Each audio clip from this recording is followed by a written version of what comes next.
Good evening, Miss. I am Amylia Asan. Today I will present my assignment presentation.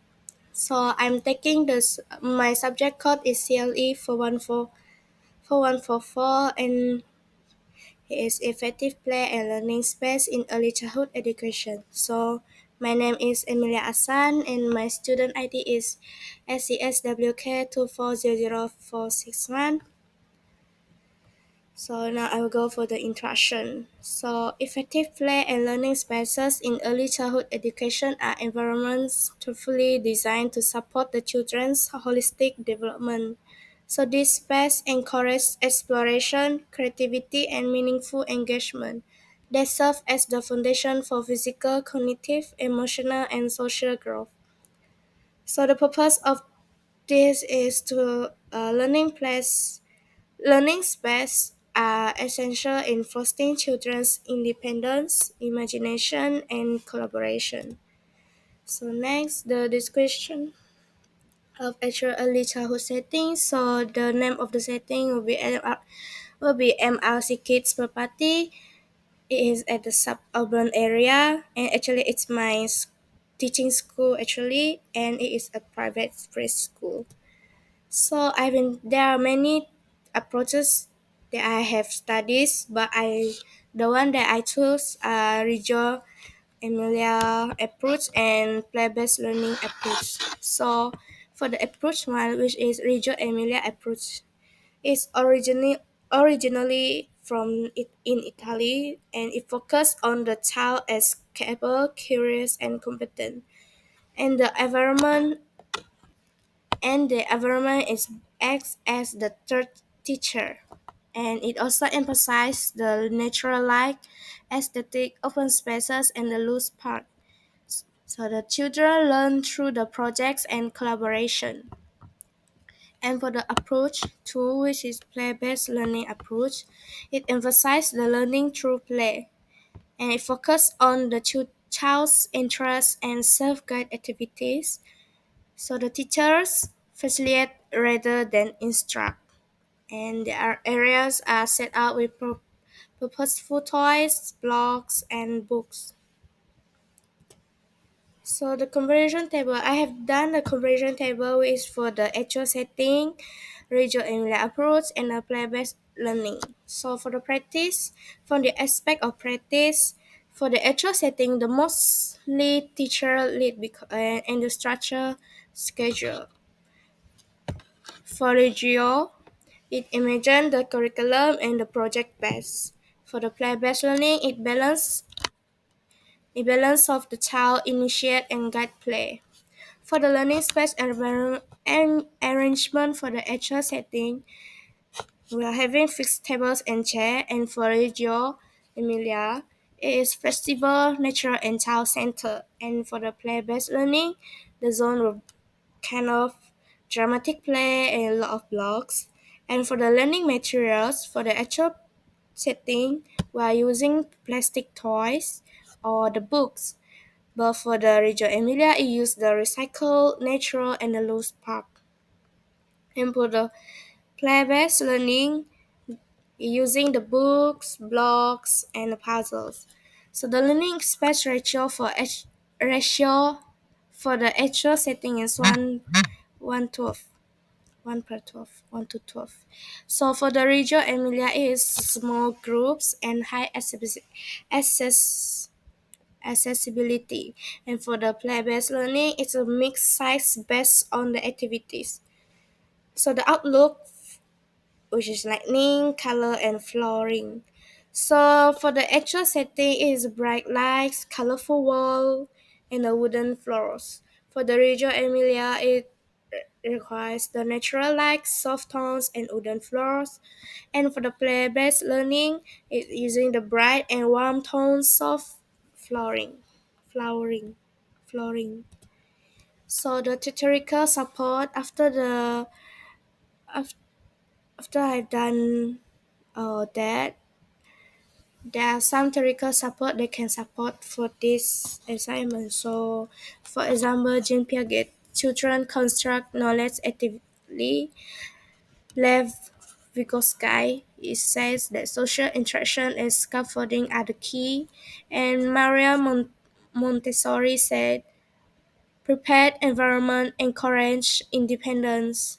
And for the Howard Gardner, learning should accommodate multiple intelligence. So each theory supports the designing space that are flexible, engaging, and child-focused.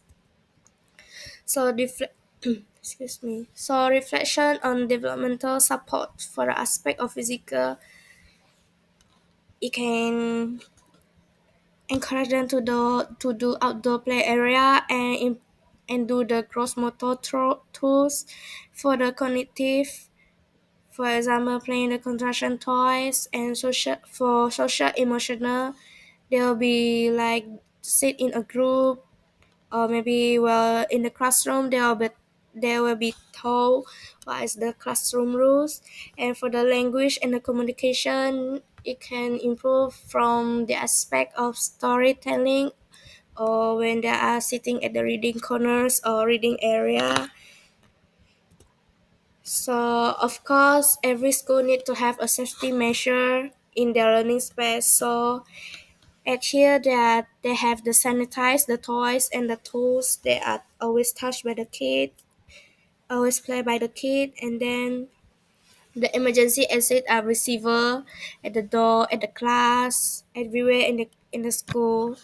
And the teachers are also trained in first aid kit and in first aid.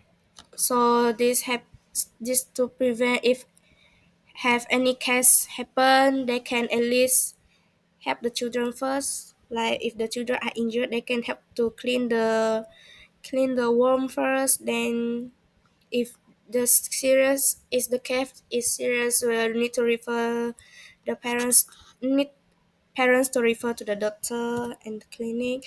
So designer ideal learning space is for me an open concept layer with visible floor, which I have zones, reading corner or reading area, prepare sound safe and soft lighting, so it will not harming their eyes while they are reading. So for the block area or play area, prepare some blocks and floor mat for the safety in case they are tripped by the blocks. At least the floor mat softer than the real floor. So for the outdoor zone, outside have the plants, the mini field for them to play. And a cross-eyed grinning face with stuck-out tongue. For visual WhatsApp audio. flower plant or model. For visual flower plant or model, excuse me. This is the one that I try to do it. And then for the conceptual sketch of a kindergarten floor plan, featuring a central open area to support large movement activities with surrounding zone like quiet area, art space, reading corner or reading area, designed for smooth transition. The layout prioritizes the safety with soft flooring and accessible child height furniture. So the natural materials and soft color scheme but not shown in the sketch are intended to create a calm and welcoming environment. So for the art area, maybe the children can coloring over there. And then for the quiet area can be for when they are waiting for their parents to come to feed them, they will sit there first. And some kids maybe they want to play first, so since the kids are more like 30 something, so the play area is much more bigger than the art area or the quiet area. So here is the photo and or video.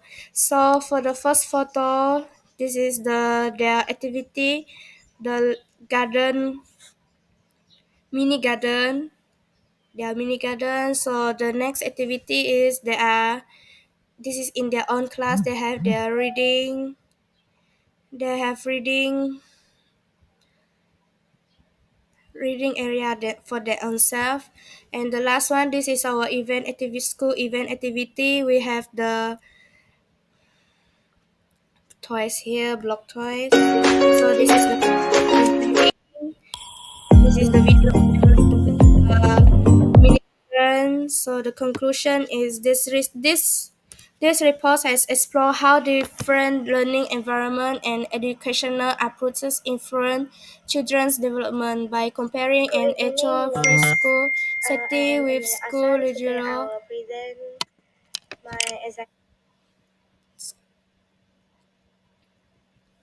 Reggio Emilia approach and play-based learning approach. I found that well-designed spaces encourage the autonomy, creativity, and meaningful learning. My ideal layout increased the best practice from both approaches, balancing the beauty and functionality and the safety of the kid. So this is the end of my presentation. Thank you for listening.